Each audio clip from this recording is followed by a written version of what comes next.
Most people believe once you start receiving Social Security, that money is guaranteed for life. But that's not entirely true. There are specific situations, some common, some surprising, that can reduce, suspend, or even stop your benefits altogether. From working too much to taxes to identity theft, to life decisions like remarriage or moving abroad, small choices can have big financial consequences. If Social Security is part of your retirement plan, you absolutely need to understand these risks before they cost you thousands. If you're interested in this topic, hit the like button, subscribe, and type "interested" in the comments, and I will give you a heart. One of the biggest misunderstandings about Social Security is the belief that once payments start, they can never be reduced. In reality, several financial and employment-related factors can shrink what you receive, sometimes temporarily, sometimes permanently. The first and most common issue is working while collecting benefits before full retirement age, FRA. Full retirement age for most current retirees is 67. If someone starts benefits early at 62, 63, or 64 and continues working, Social Security applies what's called the earnings test. Here's how it works. If you are under full retirement age for the entire year, Social Security deducts $1 in benefits for every $2 you earn above the annual limit. That limit changes yearly with inflation. This does not mean your benefits are gone forever, but your monthly checks can be reduced or withheld during that period.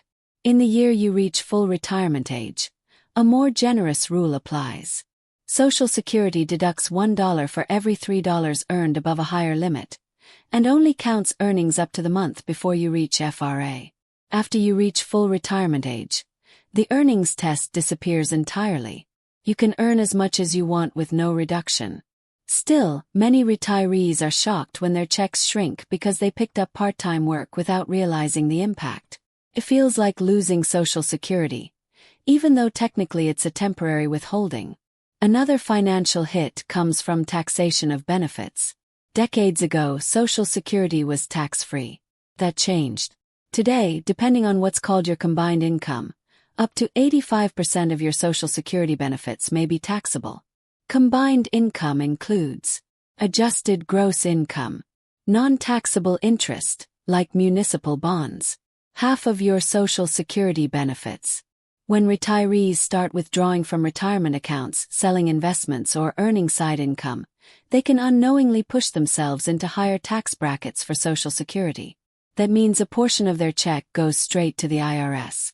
It's not a direct loss, but the take-home amount drops.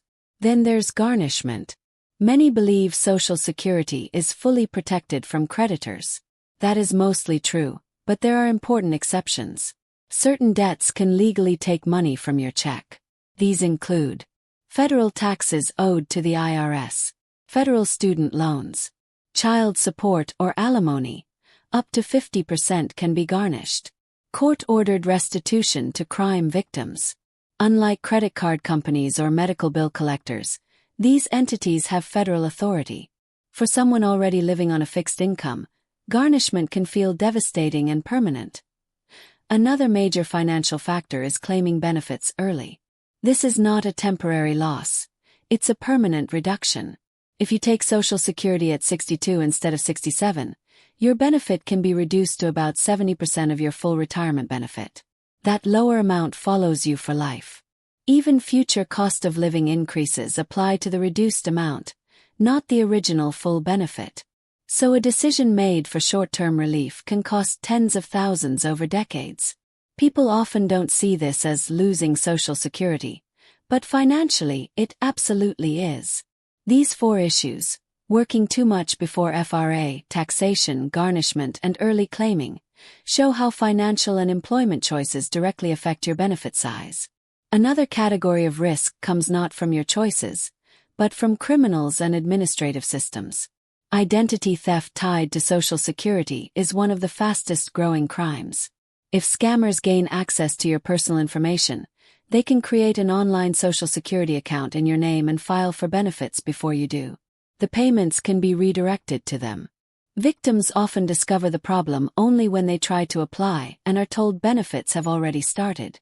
Fixing this can take months and requires proving your identity, filing fraud reports, and working with investigators. How do criminals get this information? Through personally identifiable information, PII. Your social security number, birth date, past addresses, family connections. This data is widely available through data broker sites, breaches, phishing scams, and fake businesses pretending to be legitimate. This means your social security isn't just at risk from government rules, it's at risk from digital exposure.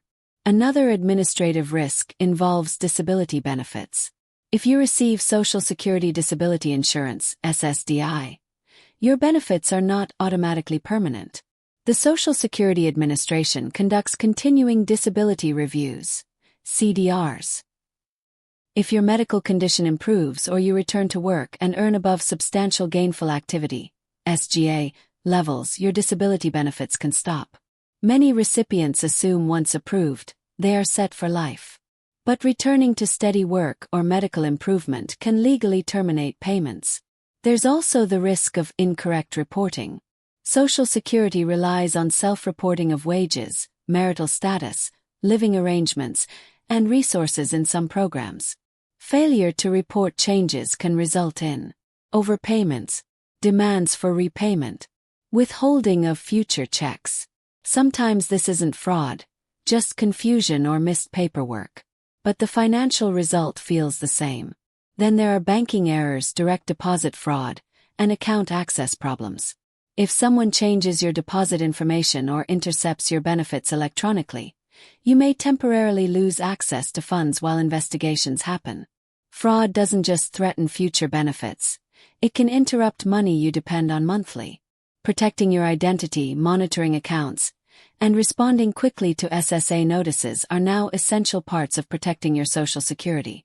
Beyond finances and fraud, life decisions and legal situations can also impact benefits. One major issue is remarriage and spousal/divorced spousal benefits. If you were married at least 10 years and divorced, you may claim benefits on an ex-spouse record. But if you remarry, those ex-spouse benefits usually stop. Many older adults choose not to remarry for this reason. If the new marriage ends, benefits may be restored, but during the marriage, that income can disappear. Incarceration is another factor. If you are convicted of a crime and incarcerated for more than 30 consecutive days, Social Security retirement or disability benefits are suspended. Payments to dependents may continue, but the individual's benefit stops until release. Moving outside the United States can also be an issue for non-citizens. If a non-U.S. citizen remains outside the U.S. for more than 6 consecutive months, benefits may be suspended, depending on nationality and eligibility rules. Finally, legal judgments like child support enforcement or court restitution orders can redirect benefits away from you entirely. Social Security feels permanent, but it operates within legal, financial, and personal boundaries. Work decisions, taxes, debt, fraud, disability reviews, marriage, prison, or moving abroad can all reduce or stop payments. The key message is simple. Social Security is protected, but not unconditional. Staying informed is the real protection.